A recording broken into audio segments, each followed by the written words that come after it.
যথাযথ চর্চা হলে বর্তমান সংবিধানের আলোকেই দেশকে সামনের দিকে এগিয়ে নেওয়া সম্ভব বলে মনে করে বিএনপি। দলটির নেতারা বলছেন, প্রয়োজনে সংবিধান সংস্কার হবে, তবে এটি হতে হবে সংসদে নির্বাচিত জনপ্রতিনিধিদের মাধ্যমে। সেকেন্ড রিপাবলিক আর গণপরিষদ নির্বাচনে মানুষের আগ্রহ নেই জানিয়ে দেশকে সংকট থেকে বাঁচাতে দ্রুত নির্বাচনের দাবিও জানিয়েছেন বিএনপির নীতি নির্ধারকরা। শফিকুল হকের বিশেষ প্রতিবেদন। একনল হ্যান্ড ওয়াশ 100% প্যারাবেন ফ্রি, তাই নিরাপদ হাতের জন্য আস্থা রাখুন একনলে। নতুন রাজনৈতিক দল ছাত্র জনতার গণঅভ্যুত্থানের চেতনাকে ধারণ করে নতুন বাংলাদেশ গড়তে যাত্রা শুরু করেছে জাতীয় নাগরিক পার্টি এনসিপি।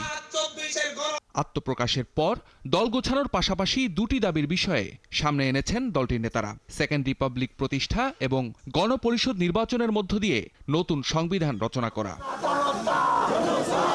নতুন এই দলটিকে স্বাগত জানালেও তাদের দুটি দাবির লক্ষ্য উদ্দেশ্য নিয়ে প্রশ্ন তুলেছেন বিএনপি নেতারা।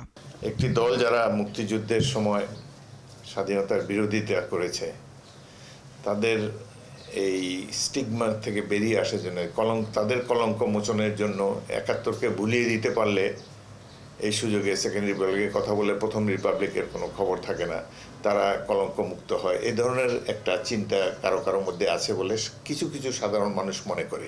বর্তমানে যে স্বাধীন বাংলাদেশ আছে, এটি নিয়ে বাংলাদেশ আরও বহুদূর এগিয়ে যেতে পারবে।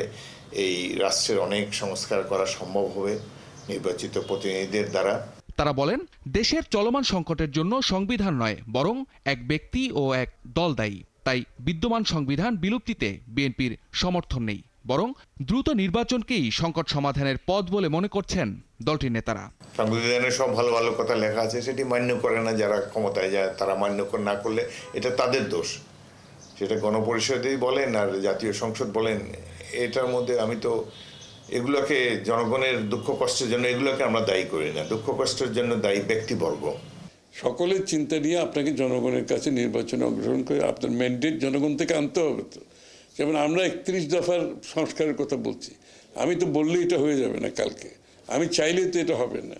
আমাকে জনগণের কাছে যেতে হবে এই নির্বাচনে জনগণের মতামত নিয়ে, জনগণের অ্যাপ্রুভাল নিয়ে আমি সংসদে আনতে হবে। সংসদে এটা প্লেস করা হবে, এটা নিয়ে আলোচনা হবে, বিতর্ক হবে, সংসদ পাশ করবে। এটাতে বিশ্বাসী সকলকে হতে হবে, এর কোনো বিকল্প কিছু নাই। বর্তমান অন্তর্বর্তী সরকারের প্রতি সবার যে আস্থা রয়েছে, সেটি যাতে প্রশ্নবিদ্ধ না হয় সে বিষয়েও সতর্ক করলেন বিএনপির নীতি নির্ধারকরা। বাংলাদেশের জনগণ কিন্তু যেভাবে দায়িত্ব দেয়, আবার সেটাকে অনুসরণও করছে এবং খুব নিবিড়ভাবে পর্যবেক্ষণ করছে এর মধ্যে কোনো রকমের অন্য কিছু আসছে কিনা, অন্য কোনো ষড়যন্ত্র হচ্ছে কিনা। শফিকুল হক, ৭১, ঢাকা।